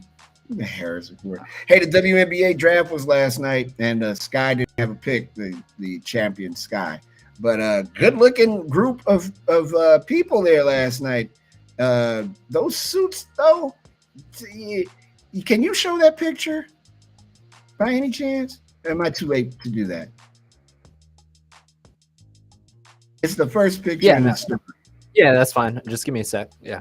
Yeah. Because I want to just critique these suits. Not the people wearing them, just what they look like with them on. Do you really want to do suits? I think you want to do, and if you're going to do suits, you got to get it tailored, yo. You can't be out here looking all bizarre with your suit game. This is important. You ladies are playing professional basketball now. I'm here to help. I got you. I take it that people are going to think I'm on some. No, I'm not. I'm just critiquing the fashion. I'm a fashion plate. So we go from left to right. Okay. Let's see here. That's a very nice dress. I see it, the white one or cream colored dress, whatever that is, showing a little bit too much leg. You're a professional basketball player. That black dress is perfect. That would be like my daughter. Like that's how you dress for a thing. This suit here, tailored, I think. I can dig it, right? Not a bad look. The red outfit is, you going to, are you John Dillinger? You hiding from someone? You lady in red?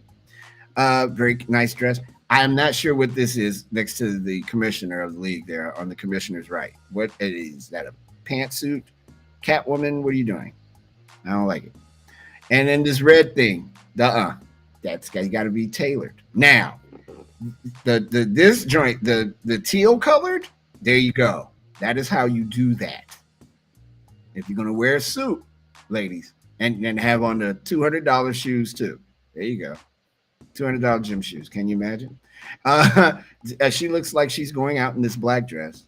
This lady in this blue dress looks very nice, and she looks very nice. Now, here is where my problem is. I'm not criticizing the woman. I just don't think that this was the best look for her. It is kind of like a dry fit shirt with some kind of green dress thingy. I don't understand. Nice loafers though. Overall, not bad. Just, if you're going to do it, really do it. Get a tailor. Call your people. All right, you can get rid of the picture now. Good luck to the ladies in the WNBA, by the way. Hope that they go very, very far in their endeavor, being in the league and all that cool stuff. Must be nice to get drafted, That must be a cool feeling to get picked up by a squad. So that's the sports. I cannot pull up the other story, but it's about Dwayne Haskins, the quarterback, formerly of the Washington Redskins, recently of the Pittsburgh Steelers, who was hit by a dump truck in Florida. And the controversy around that is Adam Schefter basically just like he was a dude that played football in a helmet. And he was apologizing on his podcast, which was kind of disingenuous. Instead of doing what he did, what he could have done, which is apologize on ESPN. Adam Schefter has been stepping in it for a minute. I'm not sure how much longer he is for ESPN, but it's very interesting. Really quickly on this date, in 1877, the catcher's mask is first used in a baseball game. That's good to know. In 1989, another summer, former middleweight boxing champion Sugar Ray Robinson dies in Culver City, California at the age of 67. In 1992, Euro Disney, a theme park costing $4 billion, opens in Marne-la-Vallée. What? In France. I'm sorry. Marne-la-Vallée. Born on this day, actor Ed O'Neill from Married with Children, talk show host and comedian David Letterman, one of my favorites of all time. His birthday is today. Ed O'Neill's 76, by the way. Dave is 75. And U.S. boxer Marvin Johnson, bronze medalist in the 72 Olympics, is 68 years old today. When we come back, we'll have our story. Oh, wait, hold on. There's more. Guitarist Pat Travers is 68. And Art Alexakis, I think that is. Oh, God, I hope nobody's mad. If you're Greek, I'm sorry. From Everclear. That's correct. That's it? Alexakis?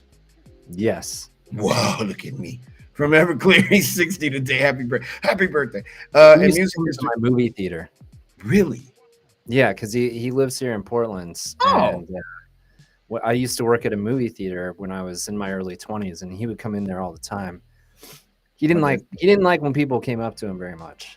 Oh, well, screw him. I was going to ask him if he wanted to be on the show. All right. Well, Yeah. guess what? All the freedom you want. He might if I think it wasn't. He was never like rude to people, but he was always like, I would see whenever he would come in, people would come up to him and can I get a picture? Can I get an autograph? And he was always very politely like, no, I'm sorry, I'm here to watch a movie. Yeah, poor guy. It's just how he is, I guess. Well, we'll find out. Hey, Art, Alexakis, if you're watching, I take back whatever bad thing you heard me say. I didn't mean it. I love Everclear. And I do. I like Everclear, no joke. In 1975, in music history, Philadelphia Freedom by Elton John hits #1 on the U.S. Top 40 chart and stayed there for 2 weeks. In 1990, James Brown is released from a South Carolina jail after serving 15 months for drug convictions. That ain't funny. And in 2000, Metallica, I just think about him on CNN and that interview. He was elevated. In 2000, Metallica files a lawsuit against Napster for copyright infringement, which started a whole lot of mess. And that is that for now. When we come back, we'll have a story that will take you for the rest of this day into your nighttime, give you something to talk about at your dinner table or at the water cooler tomorrow, if they still do water coolers, but most of you are working from home, so your kitchen sink. We'll be back with the front of mind story in just a moment as we wrap this up for today. It's The Drive with Mario Smith. Be back right after this.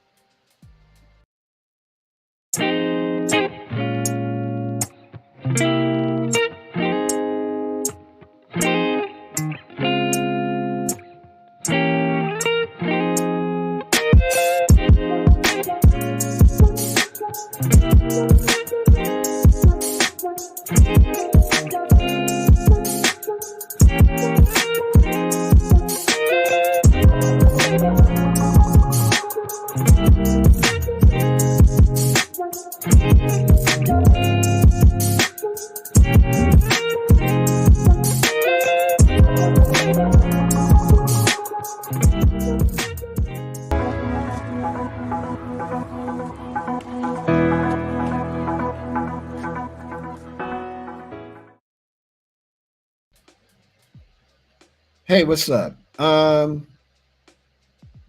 Gliss, we did this one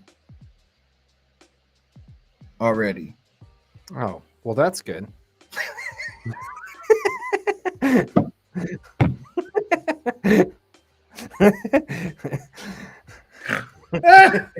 was looking at it and I'm like, we did this already.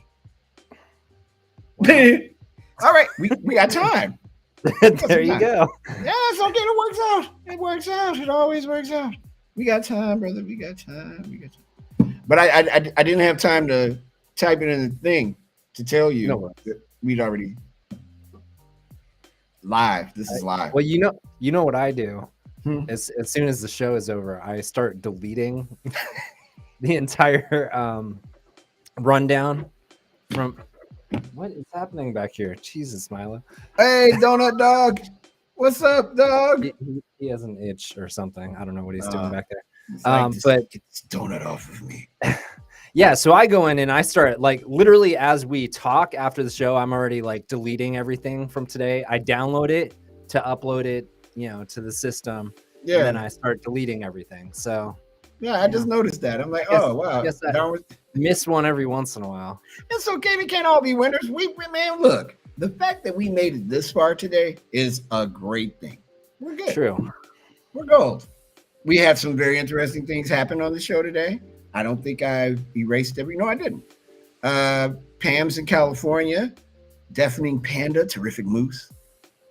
They're all here. Hello, everybody. We didn't do a poll question today. I guess I could have did one of those, but that's okay. That gives me more time for Did You Know, which is my favorite segment. And I'm glad you're here already, Gliss. So let's do it. So did you know, which you did because you put all these in, but did you know that around 40% of people have been mad at someone for something they did to them in a dream? What? I find that entertaining. Yeah. Did you know 150 million American flags are sold every year in the U.S., with the bulk of those occurring between May and July?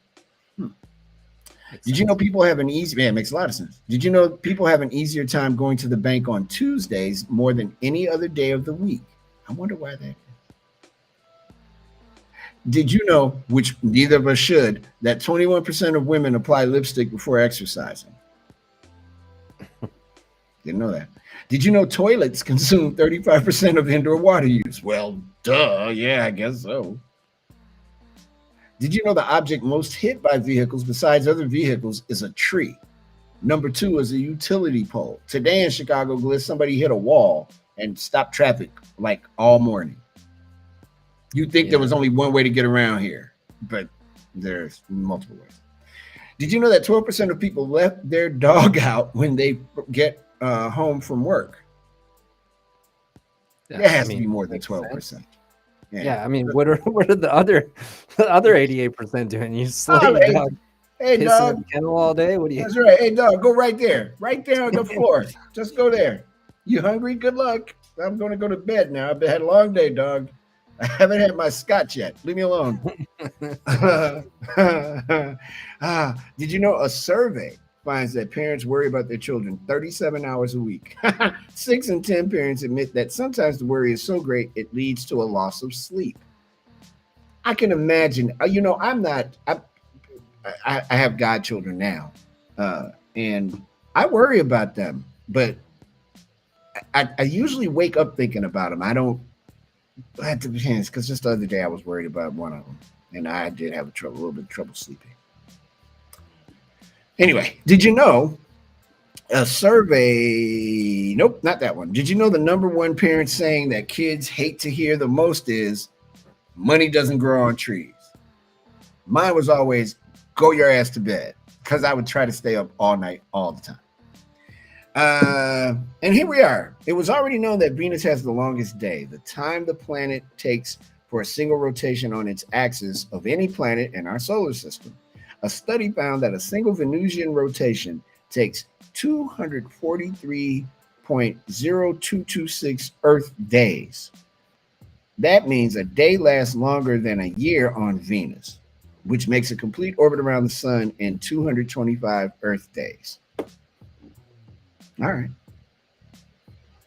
Okay, this isn't real, is it? A blind race car driver who was blinded in an accident 10 years ago, broke a Guinness World Record by driving a customized car. It says customized cat. It drove a customized cat at a speed of 211.043 miles per hour.